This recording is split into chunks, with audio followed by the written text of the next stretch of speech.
So what do we need to know about design and architecture? You've been getting awesome design and architecture around town, and are there impediments? Are there impediments to doing good design for those who are the designers?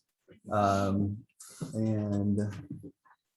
can we be comfortable having higher standards and expectations? Right? I'm biased. I'm over HPC, so Yeah. we got some pretty high standards. We'll see. Who's first or second now, I guess? So we can start with Mark. Come on, Mark. Okay, so yeah, I think we can. I'm certainly not opposed to that. Kind of when we go up to the character part of what y'all are bringing to it. My question is, who would be the ultimate arbitrator of what is good architecture? That's kind of Yeah.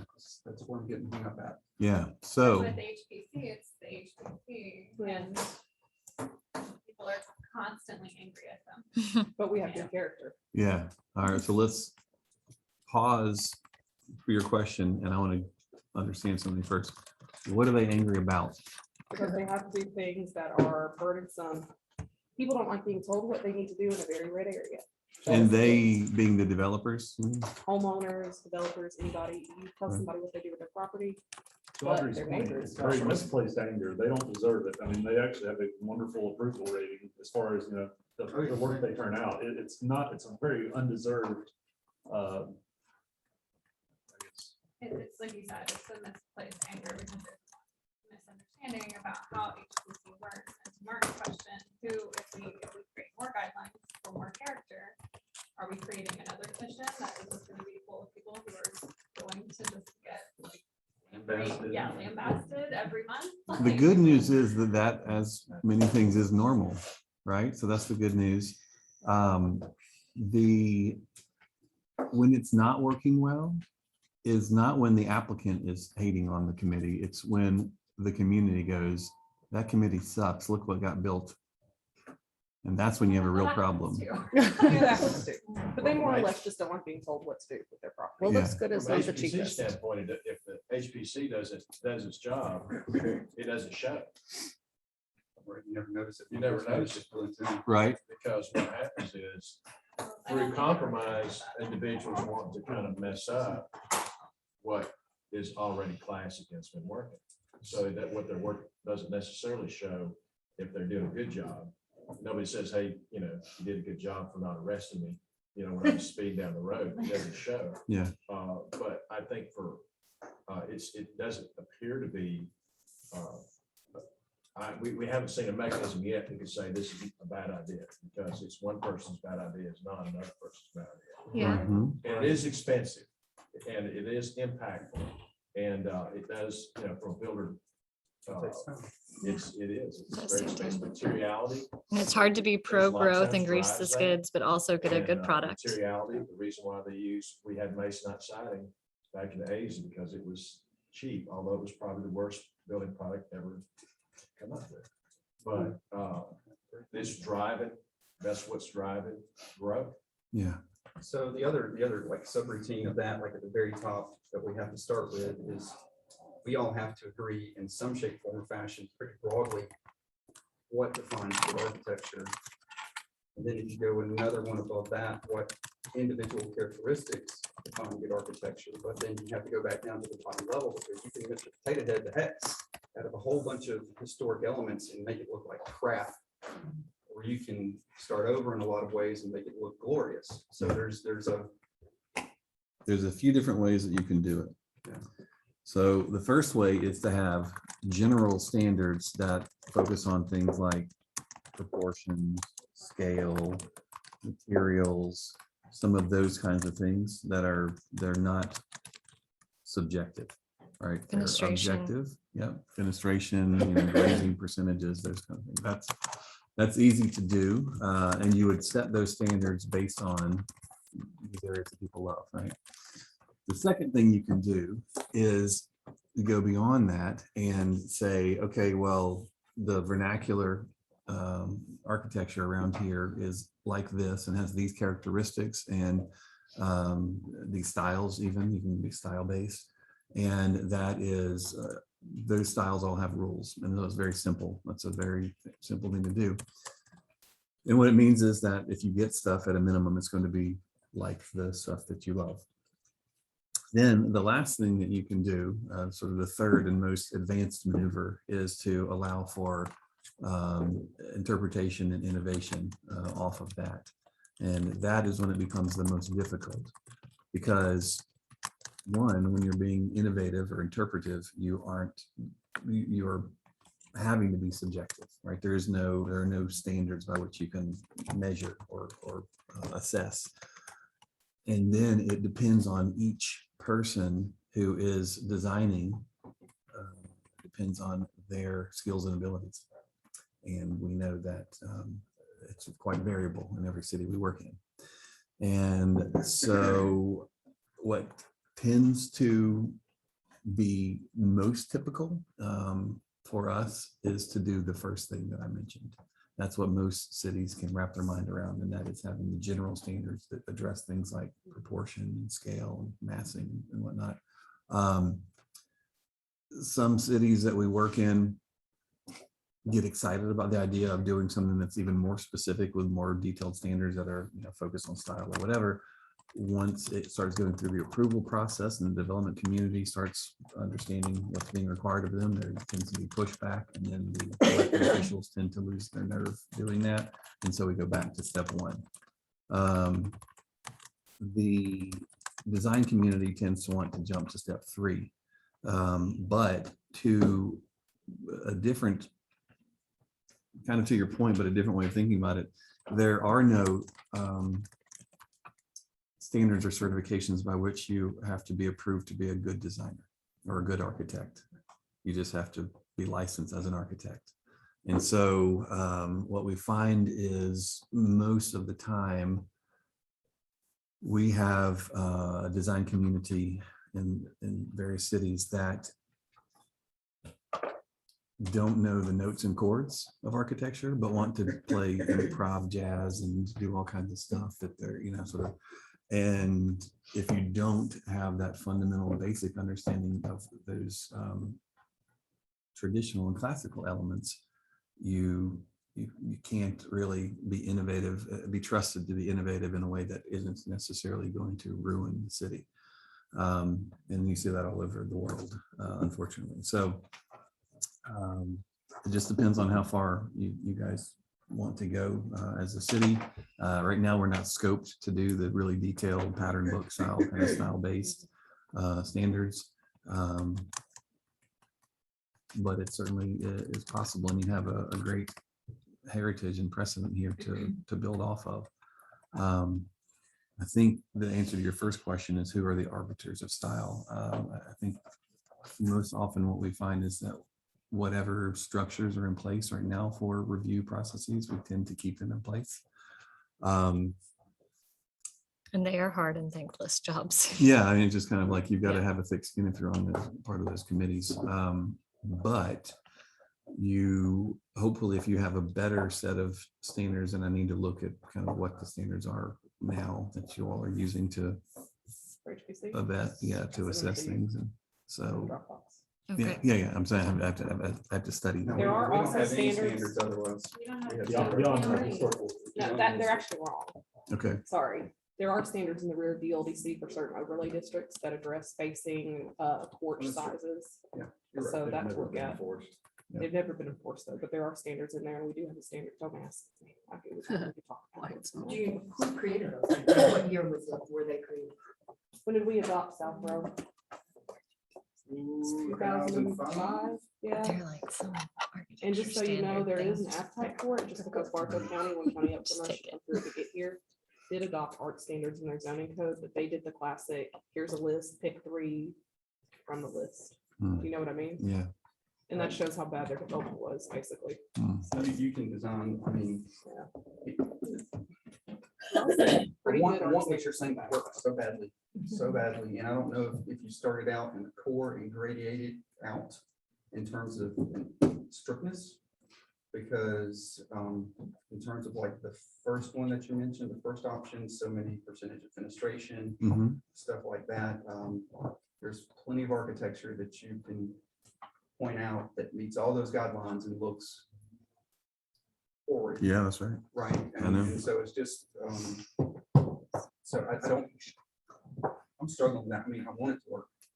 I just, There is no foolproof system, yeah. right? I mean, like I said last night, City of Charleston has their city architect, and he is a classically trained architect, and knows every in and out of every style and building that's in the city of Charleston. And so, and their process is so strict, and so Claire lived there for a long time. And and was went through the very aware of process. what was going on. It was one of those, What happens when that architect passes Right. and you pass the baton?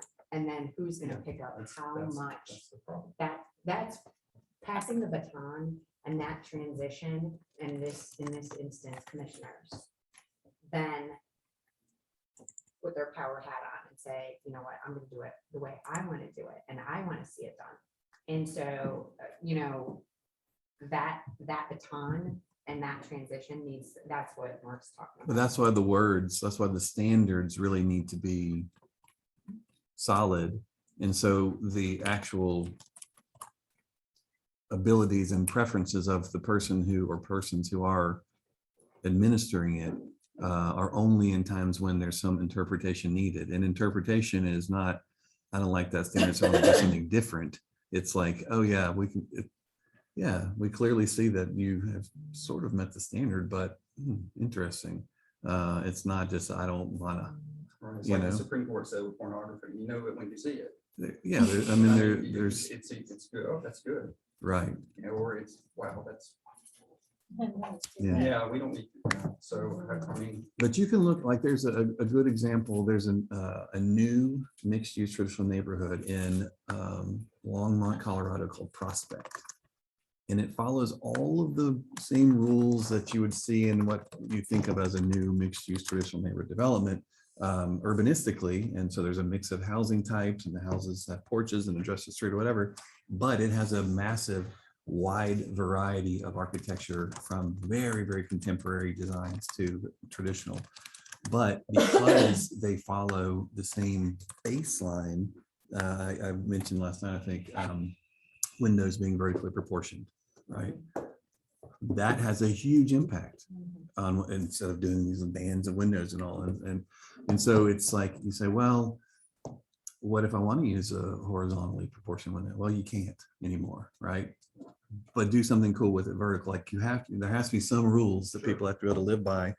And so the reason I like that is that example project is because it does a good job, and it shows how the placemaking side of things is so important. The architecture is pretty important. And the goals can be accomplished. I always say that, when you look at some of the best, most loved modern buildings that have kind of timelessly been loved, they tend to follow a lot of these sort of underlying rules. And so when we get to it and sort of have a set of standards and to present, I think that it'll be easier for everybody to engage in the discussion, right? Of like, oh yeah, I see what you mean. Like, what about this? Oh, that's gonna be tricky. How do we do that? And so I think we can get into that, but what I need to understand is you have this process in place, you're getting results from it. Do you want the results to be better? Do we want to, they're good enough? Do we, like, those are the kind of things at this point in the process, the higher level things that I need to understand, and how far the community is willing to go. Are you willing to have a developer say, well, I'll just go to the next town over then? Or are you say, good, because if you're going to build that here, you'd screw up our city, or county or whatever. So like, how tough are y'all? I think you're gonna get a different answer from the city. and county. Okay. Between one commissioner and another too. Yeah. It varies widely. In that Prospect, Colorado example that you gave, administratively, how is that standard that was established then upheld throughout?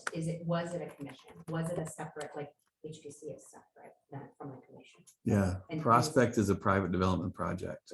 And so what they do there probably, and I don't know, I'm just guessing, is they have an architecture review committee that is part, under the HOA. They have a set of covenants and restrictions, architectural standards that are specific to that project. Now, that said, there's no reason that those standards couldn't have been at the city level. They just simply, most cities don't have the staff or the training or the desire to administer detailed architectural standards. That's what we're trying to figure out. is But you like have how- committees and you have, I'll take more money.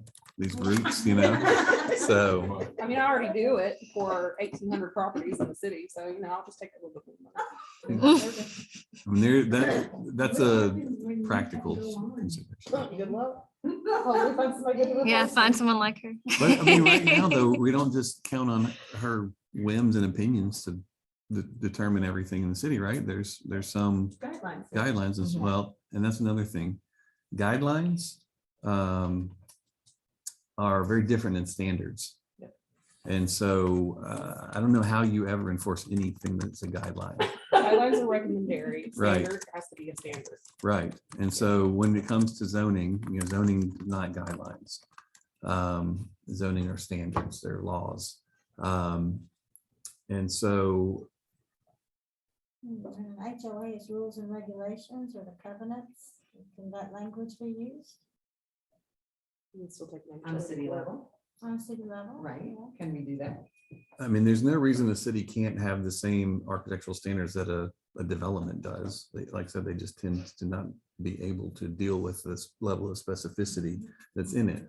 So are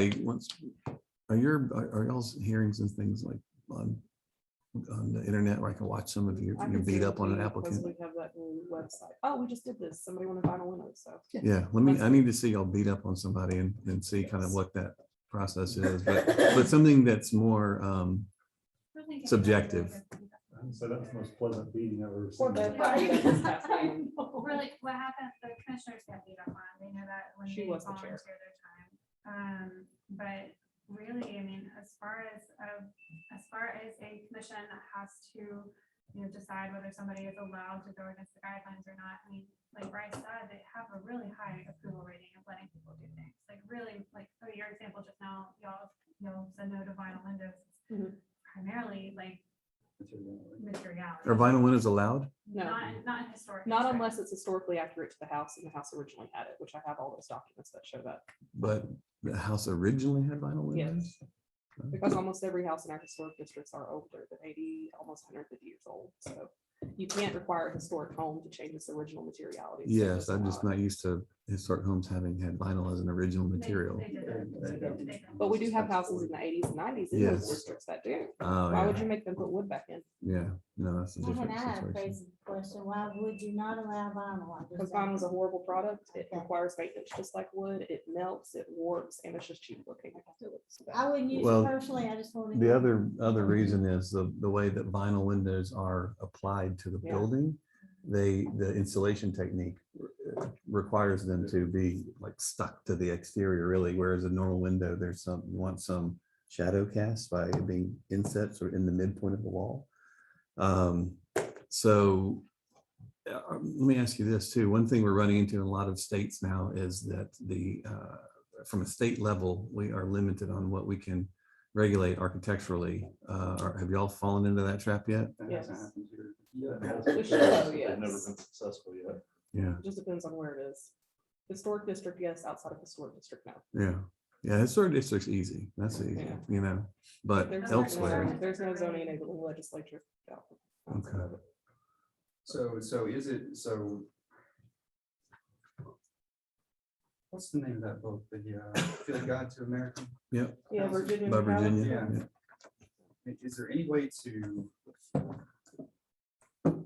incorporate something broadly like that into, I mean, and once again, I don't know if it needs to be radiated or not, and by that, what I mean, start at the core, and it's more strict, and the farther out you go, the less people care, Mhm. right? And that's probably the wrong way to say it, but you get what I mean, it's Yeah. like, Won't the core change over time?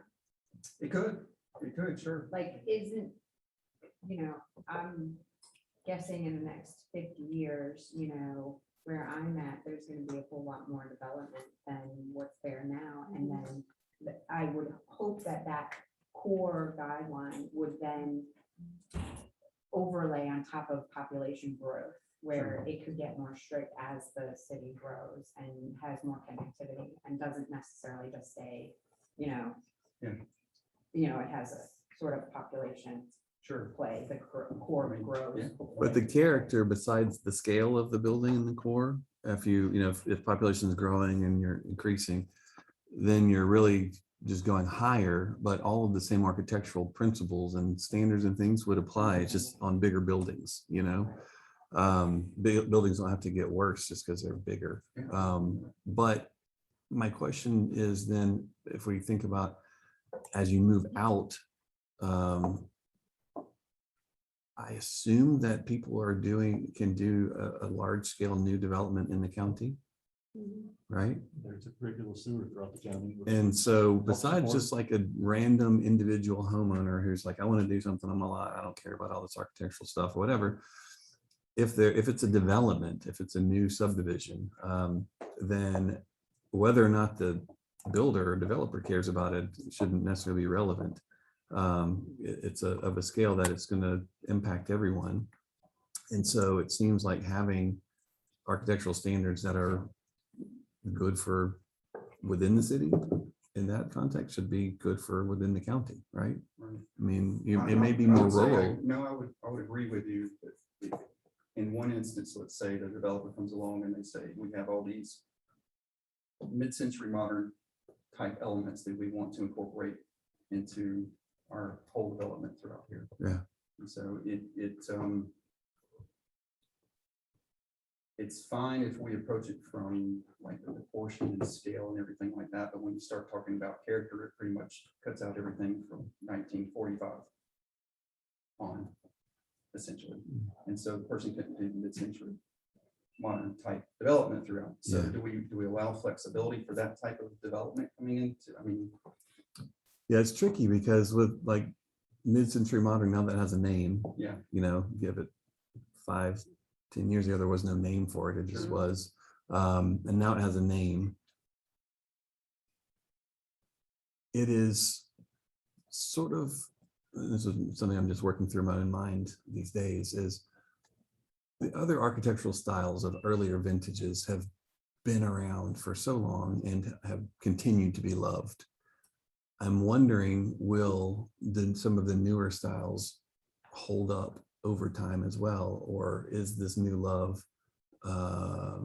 momentary nostalgia? And so, is there if we're thinking style based, so what styles you allow, do they have to have, should they have to have been loved for a certain amount of time before they are permitted to be, it's kind of a high level philosophical, No, I mean, strange question. That's a fantastic question. I mean, it's legitimate. So I mean, if somebody wants to come up and they want to do a development, we leave it wide enough to say, show us your character details, right? You have to have some kind of character details for everything you build within here. So show us how your columns are going to finish off. So it's the proportions that you're going to use for a house versus a 2-story versus a quadplex and things like that. Shows your materiality.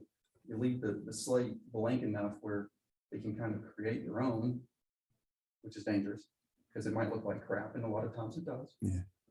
Or do you say you have to pick one of these 5 styles and its characters to choose from, or do you just leave it broad enough to say percentages of fenestrations and materiality? A great example is, just as soon as Seaside. Yeah. Seaside, but it's not the one in St. Simons. It's the one in Clearwater, Florida.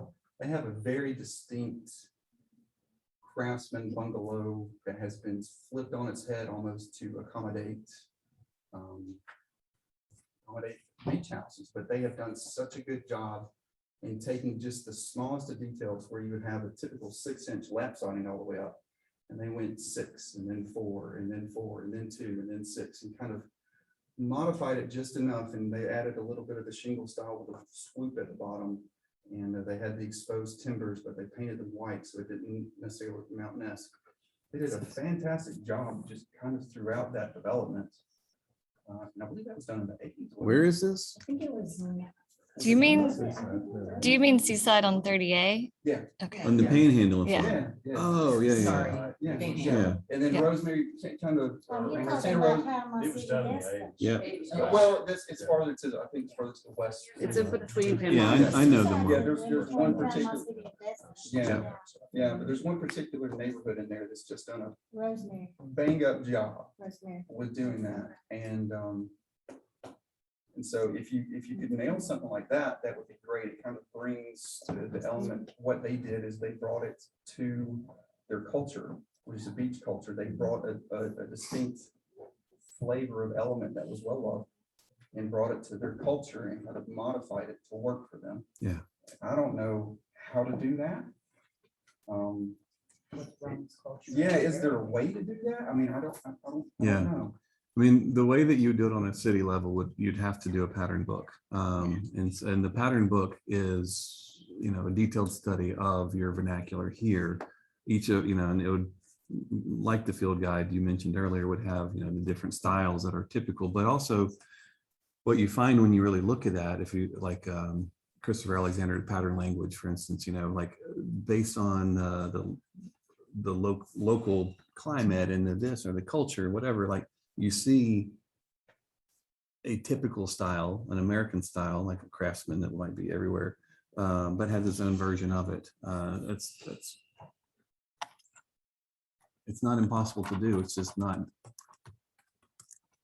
normal for a city to do it. Because so- Seaside was a private. Right, development. so Seaside, Rosemary Beach, those were, private developments, but when you look at the code for Seaside, like the entire code for urbanism and architecture, it's on one 24x36 sheet of paper and has a limited detail. But what they did there was they had an approved list of architects. They had a master developer who cared about getting it right. And the few standards they did have were sort of universal fundamental things. And so if you had a mid-century modern masterpiece in the middle of Seaside, it wouldn't follow a lot of those fundamental rules. And that's one of the challenges with some of the newer styles, is that they were developed at a time when people had abandoned some of those basics and were being more creative and more innovative. And so when you see a Victorian, a Craftsman, a Tudor, whatever, because they all were generally using the same operating system, even though there were different versions of that over time, they all go together, because when you squint at them and you just diagram them with the massing and the rhythm, the fenestration, and the proportionality and stuff, they all work. Now in mid-century modern, it's like, okay, well, houses used to be like this to the street. Now we're going to go broadside. Now we're going to do things like more horizontal, like proportion windows, et cetera. And so what I would typically say, not at a city level, but just in general, if one of our private development clients said, we want to do mid-century modern, I'd say, okay, cool. What are those mid-century modern details that you like? And let's apply those to these fundamental good design principles. And so it has the feel and the vibe of mid-century modern, but we know that it's going to be timeless in its own right. So it's hard when we're doing this, because when it comes to architectural standards, you don't want to stifle creativity. You don't want to just like freeze you guys in the past. But I mean, when you go to Europe and you go to cities that have been around for hundreds and hundreds of years, some cities that have been around for thousands of years in other parts, and they're still loved. And it's not like people are like, oh, this is so boring. This is all this historic looking stuff. Ugh, like it's just, people don't. And so you think, like, can you go wrong by sticking with that, the old stuff? So we were talking about brick in the 80s, and that was in London. That It went, was a little suburb outside London. suburb outside of London used brick for windows were a little funny. Cheap, let's say, cheap and small, but they, and I compared that to the, I'm gonna totally, I don't know if it's called HUD housing, off of Maple, those brick housing authority units are all brick. They're simple rectangles. The AC is on the top. Those are like, I love those. There's one off of Rockmart Highway too, right before you get to Silver Creek. And they're 1-story brick materiality on top of it. Types of houses that are affordably built, but stand the test of time, even if they're remodeled per se, with the materiality, or like you say, a classic architecture style, like those brick, that materiality stands the test of time. And it's then going back to, okay, well, HPC has a pretty good guideline, and we spent a whole lot of our whoever, Greece and the lady who's doing it now, of putting our guidelines together and showing what Rome architecture looks like. And then do you really overlay that with some sort of standard or massing standard or that sort of thing where you can really stay classic? And then it comes to the committees to say, okay, if you really want to do MidCentury Modern, what is that going to look like? And show me your details. What is it really going to look like? What could it be from a commissioner standpoint that they identify the developers that bring about the best products? And maybe give it some kind of star system, that we most recognize this developer because they always give brick, they always do better standards. I would say if the city owned the property or had a large interest in doing something like that, we would get to choose. I'm not sure that if somebody had a private piece of property that we could choose who they use. Yeah, But that's but the other way around, yeah, I think. I mean, But that's a I've heard of possibility. systems Even where- throw in some perks for Yeah. being that. You heard of To give systems you where a they reason. prefer developers? Mm. I'm They not have a even allowed to preference. recommend architects for HPC. We have 5 architects in town. I give them the whole list. And then you flip that, so she can't even recommend anybody, but the city of Charleston has its own in-house architect. Like, how do we come in the middle between those two very far reaching? In Charleston, what happens is because their architecture review committee is so strict that the architects who don't go in and try to be cute and actually go in and follow the rules are the ones who gets hired by the next person because they know they can get through the architecture Right. review Yeah. committee. And- Right. And that's. The market determines it. Right, right. Yeah. And But if you guys have a process set up where people can come in and ask to do something different and you always say yes, the market will never, because everyone can get through the process. Well, what You you know? run into is precedent, and that's what they're always gonna throw at you when you set precedent. And you're trying to get around that, because that's the first thing that they'll throw out. One of the things in our private development architectural standards we write is precedent is irrelevant. It's on a case-by-case basis, and decisions were made that, it's not intended to set a new standard. The standards are the standard. People do try to use it, but when you say it real big at the beginning, then it makes it a little bit harder to argue that. Yeah, that's what I tell them all the time on our decisions, because HBC, it says that we're not bound by precedent in any way, shape, or form. Yeah. Got a tagline. Yes, it's in the state code, it's in That's good. the hours, and then when it comes to zoning or board of adjustments, he's like, well, we did this before, and I'm all, how many times have I said Bryce, we don't do precedent. Yeah. Board of Adjustment, Yeah. not planning. You don't do precedents, but does the judge? I don't know. Yeah, no one cares enough about their design though to sue you about it. That's the good news, they, like I said, they may take their toys and go home or not develop here next time. But The city has been sued before because of historic preservation culture, Of what? because of HPC. what was the issue? Last one was they tore down the house without asking. Well, We did the suing, by the way. Yeah, we did. We haven't, we've only been sued on a mural, but the other 4 times we've gone to court, we sued. And won. The city's been sued by. Because they made the property undevelopable with their decision, or like they said, no, we don't like those windows. He just didn't ask to tore down a building. Over the weekend. Yeah, But yeah, to your point, yes, to the point about the market size. I mean, yeah, but the market's also decided that we should have one front door that nobody ever uses and a big garage door that faces the street. So that's like a double-edged sword, you know, I mean, it's.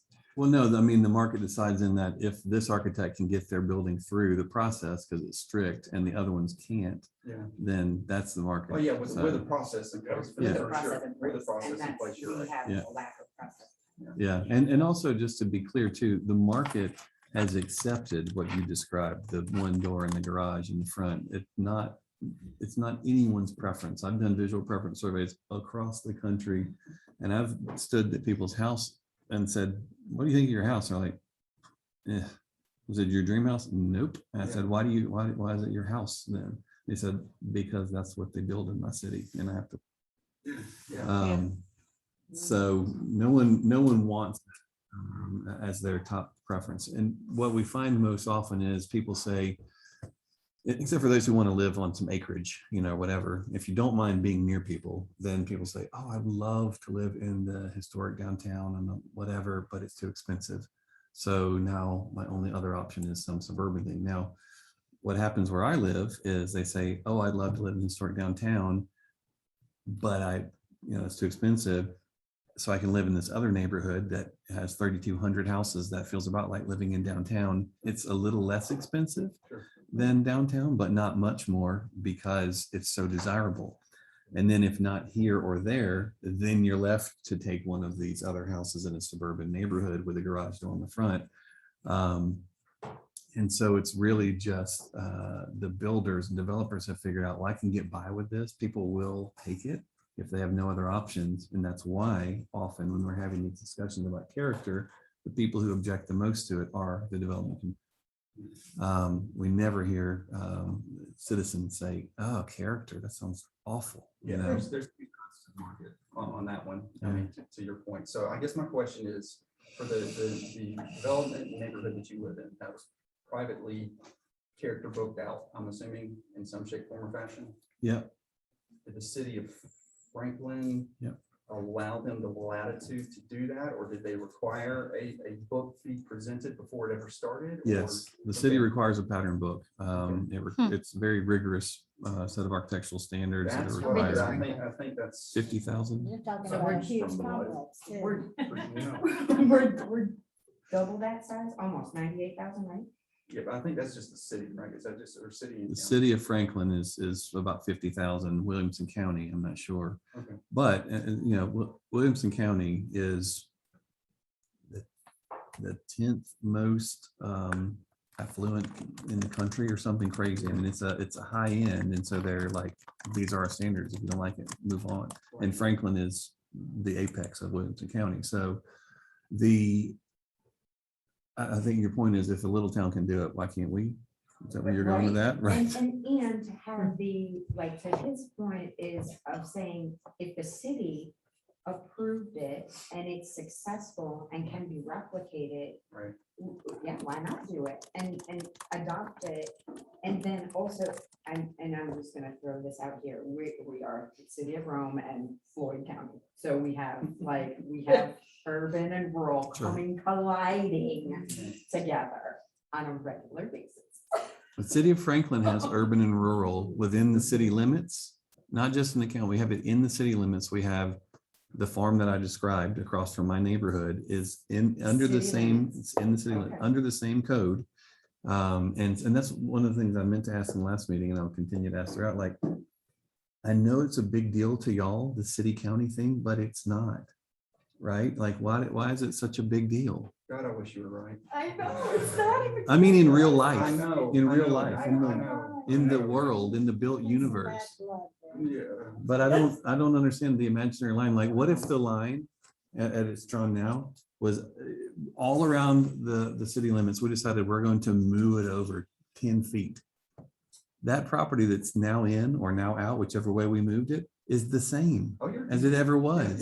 Yeah. I mean, but people fight wars over imaginary lines all the time. So, So I think if you feel like that a change is going to somehow impact and take away the thing that it is that you care about, then yeah, I see why people fight. But if you understand this idea that I talked about last night, something for everyone, Yeah. and then we're not trying to take a one size fits all approach, and what happens in these little purple zones isn't what should happen in the green. Yeah.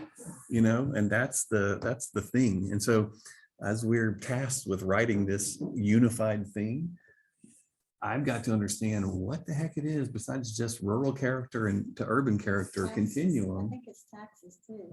But the difference is though, like that's what the That's what zoning everyone in does. Celanese said. That's why they didn't want the Yeah. city to come in and take over Celanese area because it's taxes. Well, there's a certain independence that takes place with someone who lives out in the rural area. I remember, I was 20 years old, I built my first house, and it was probably not something I'd want to put up here on the hill. Yeah. Honestly, it's before I was in building business, but I was independent enough. And I think people just kind of push back from being told on their large tract of land out in the county what they can or can't build. I think there are a certain number of people that do that's their thing. They move to the county on purpose.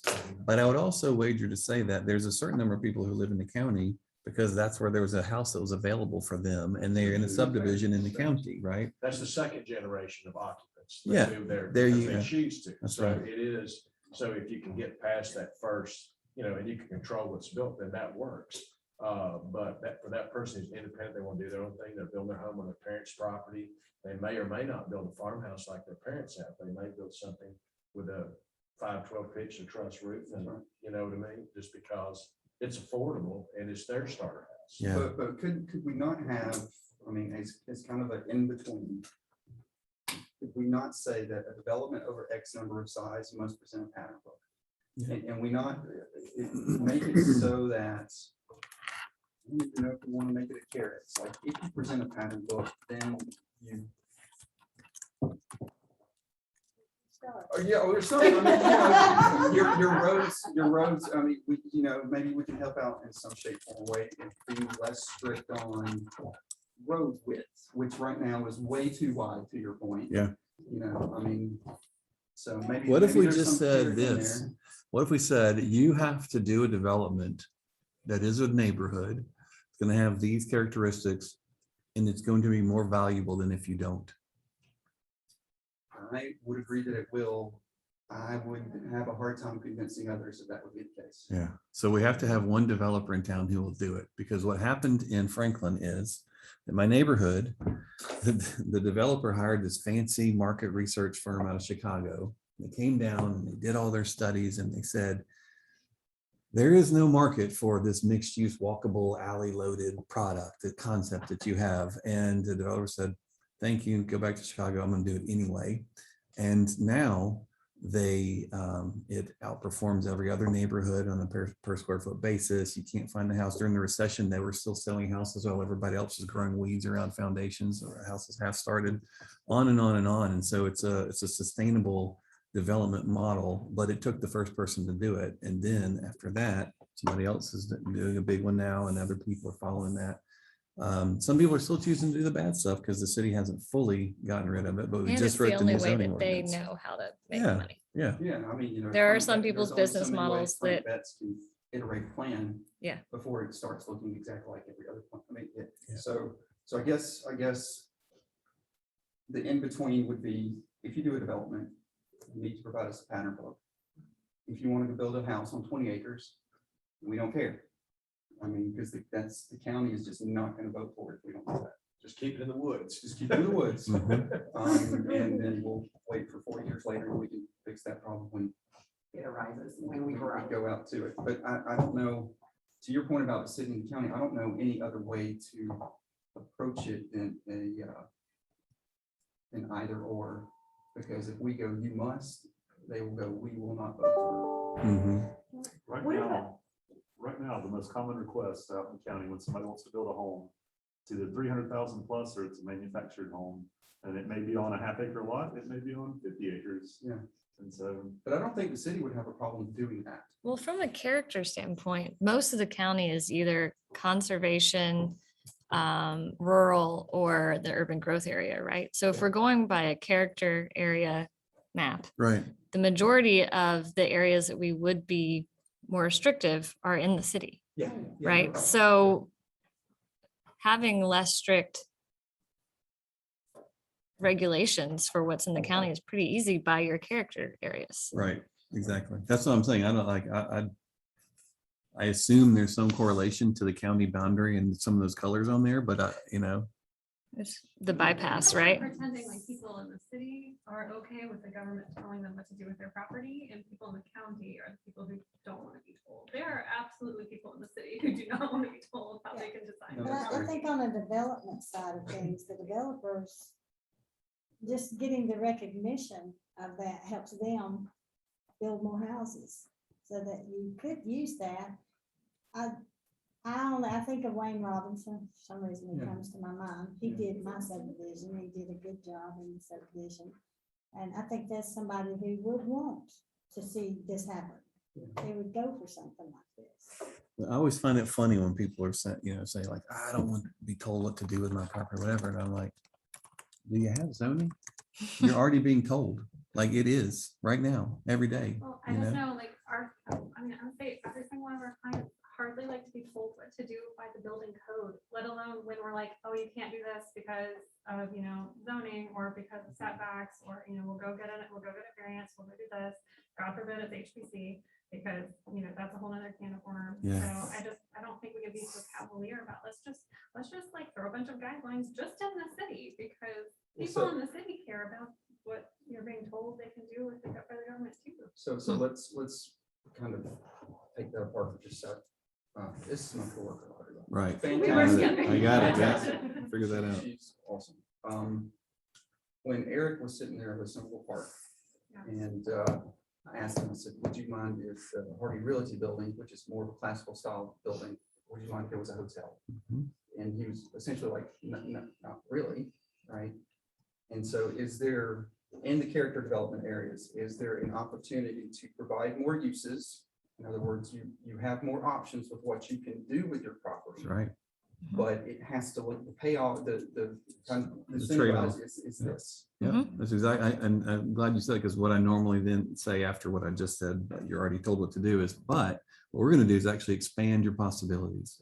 We're going to tell you less about what you can do with it, but a little more about what it needs to be like, so. And that's, what's coming to my mind is the idea of Serenity, and because of our rural and our urban divergence. And as the population grows, you have, an opportunity, I don't care what it is, renewables or character or farm type settings. But in Georgia, I think that's a really good community example. And I don't know, because that's one developer that is setting the standards and the guidelines of what you can and can't do. But the multifamily and mixed use within that zoning code of Serenity is phenomenal. Yeah. You can go from a bakery on the top and living up above, and then go out your back door and have 20 acres of farmland owned by neighbor Joe, whatever. And then you can go to your local market, literally, 100 yards from you. And that is, aside from the cost of Serenity, it's an interesting play on rural versus urbanville and that sort of live work. It's a good example of how in a rural context to do a large scale neighborhood and still have it kind of have a rural feel to it, even though it's dense, it's like a 2 hours down the road. right. Yeah. So, I think it's good that you have those models. Now, the other place we have the same discussion about having more detailed standards is when it comes to affordability. Areas where we're trying to do something that's more affordable. So we have one community we're working in. Some of the standards are lessened in certain areas because we want to make it more affordable. Now, I can go either way. Somebody can say, wait a minute, what do you mean? Why do we get lower standards in our neighborhood?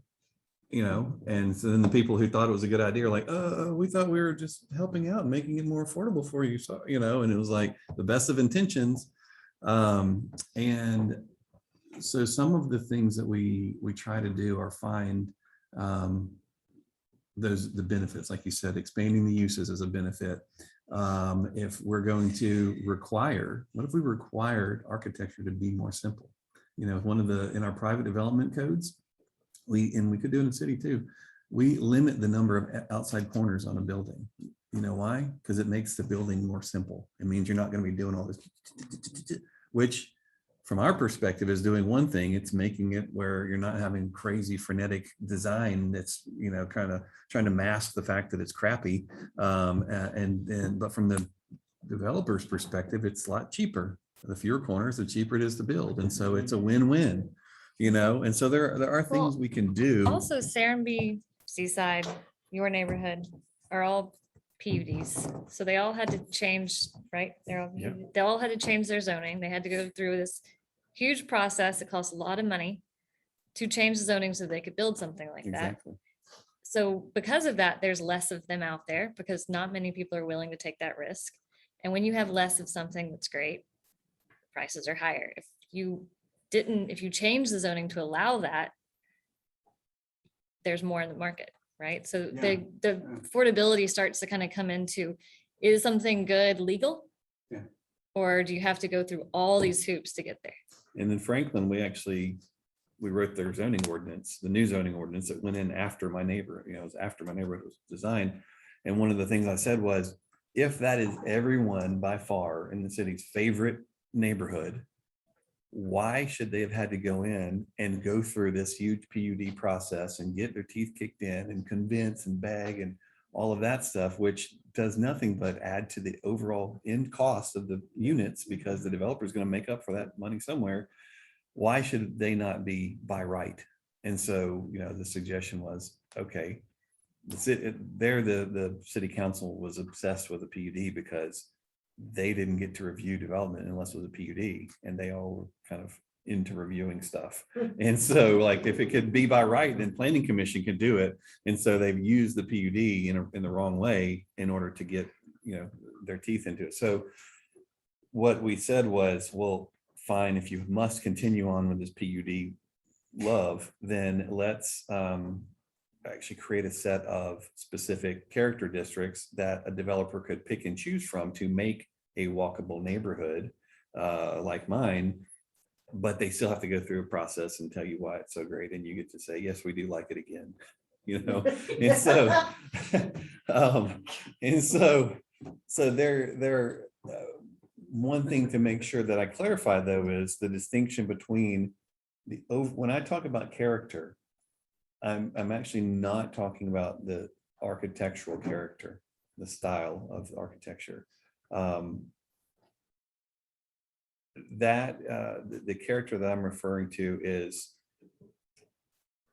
well, I guess you could say in some ways I am at the highest level. If the character is mandating things like building height, yes, that has some impact on architecture, but not the style.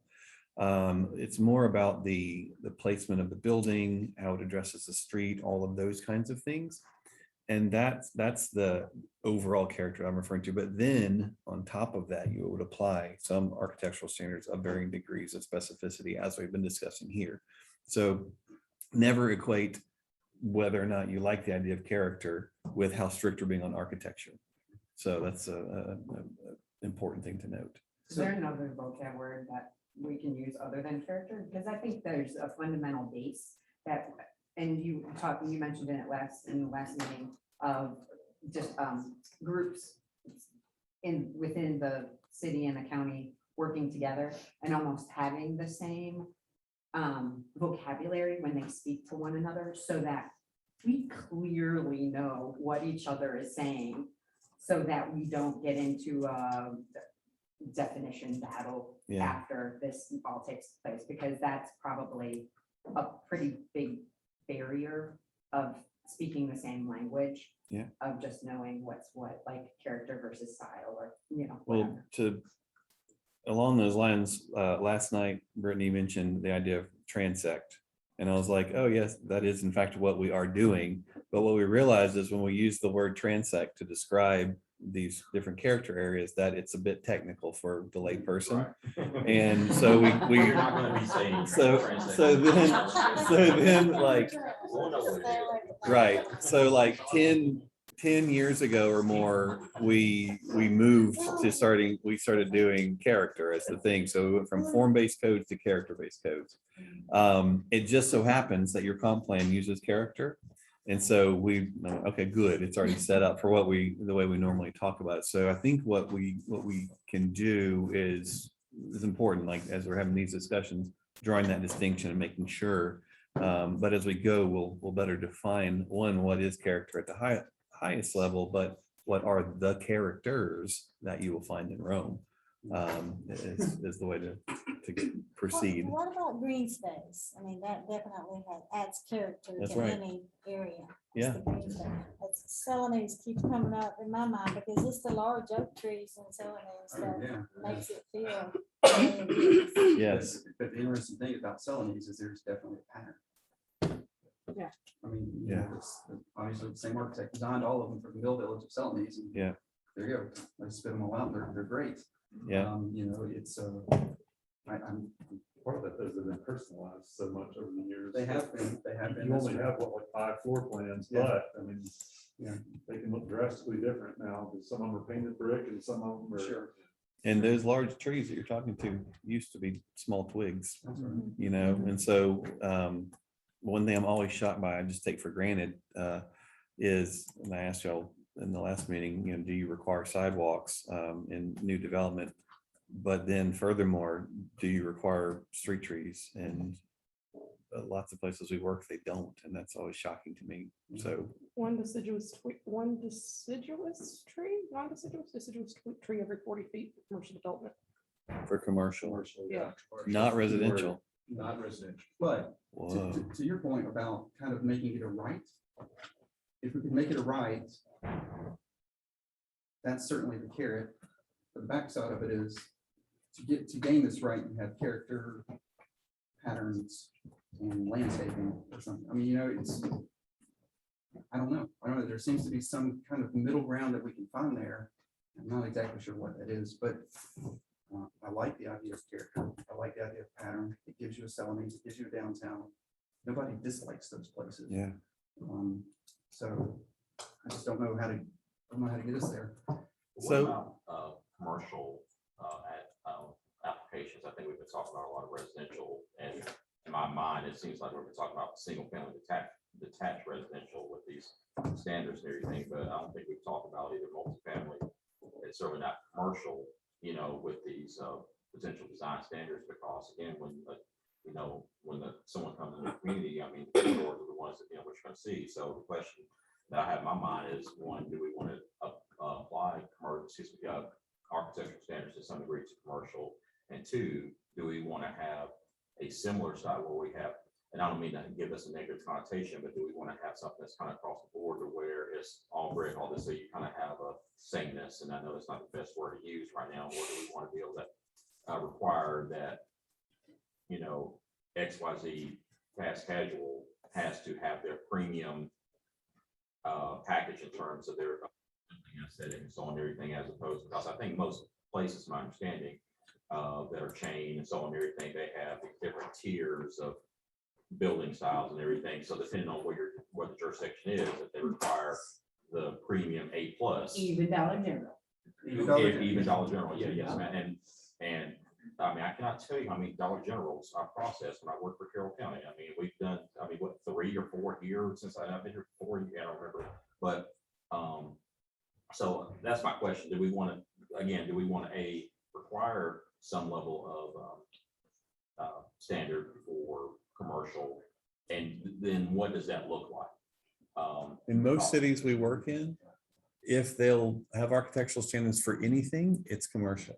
Like for whatever reason, they just feel like, yeah, sure, we can regulate the heck out of commercial architecture. When it comes to residential, that's when people get squeamish. I think it's because like, well, that's someone's home. Who are we to decide what they, but for when it's a business, they're all about it. So I take it that's not the case here.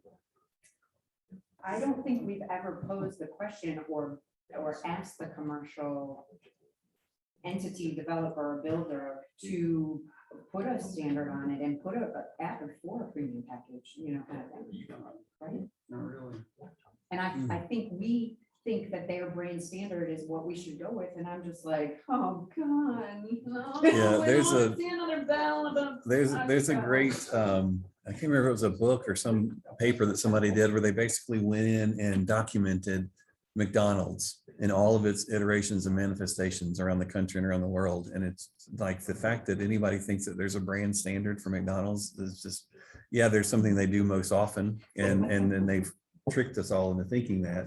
But when you go to the McDonald's in Freeport, Maine, it is incredible. It's like this white historic colonial home, no You'll find drive-through. Chick-fil-A's too here in like Athens, Georgia. Yeah, I mean, it's like, we work a lot in New England and they're not afraid at all to tell people, oh no, we don't do drive-throughs in our town. We're lowering our CO2 emissions and we are not having idling in a drive-through.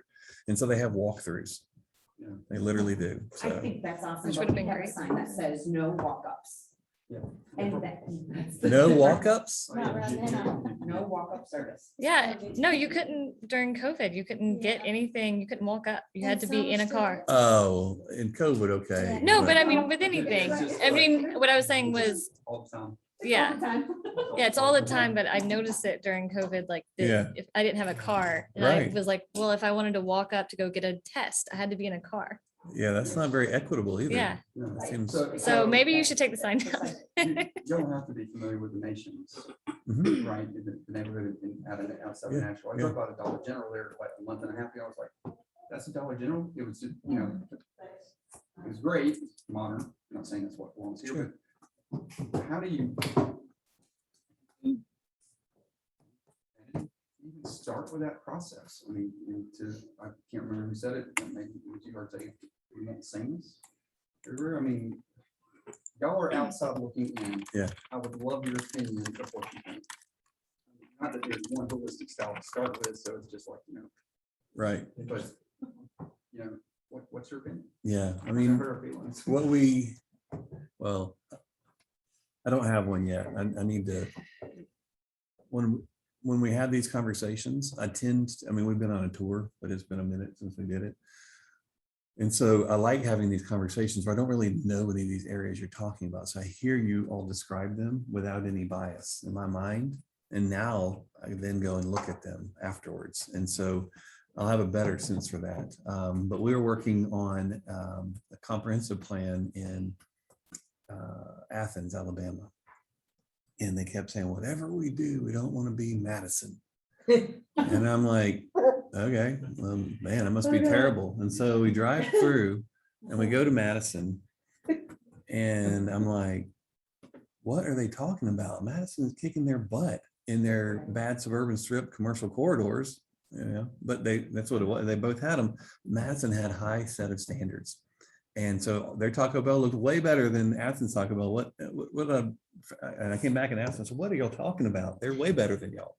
And they said, well, I mean, well, we just don't want all that traffic. And I was like, well, that's different. Like, that's a whole nother thing, right? But from an image, you know, like what place looks like it's got their act together better, they were kicking their butt. And so I think having standards in place is very easy to do. And you see lots of places that haven't been afraid. They've boldly put standards in place, and all the chains, if you're desirable, you know, they want to be there, and it doesn't cost them that much more to do something different.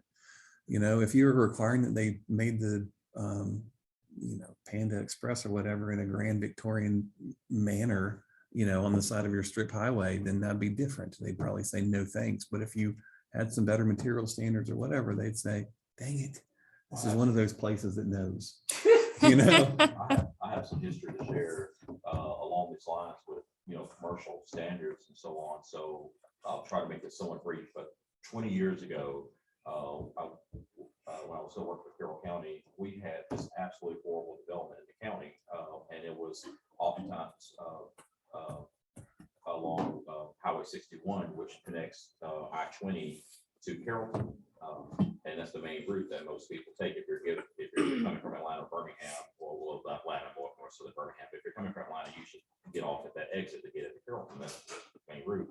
And we literally had circus tents and porta potties popping up along the corridor. So a commissioners, were calling the chairman's office, the chair called my boss, the boss said, hey, what's going on? I said, well, we don't have anything that it's zone commercial, it's just strict commercial that was done when I was in middle school.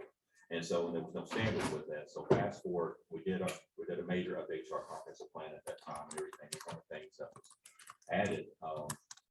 It was temporary at first, but it ended up becoming permanent, was a corridor development plan, and it basically gave standards for commercial development along all the state and federal routes in the unincorporated part of the county. And so what we in the document, it said, okay, well, if you're going to have a new commercial development, then then the front facade or any facade facing the right of way or rights of way from the street, regardless if it was federal or state or county street, had to have a certain architectural standard. It had to be no more than X%,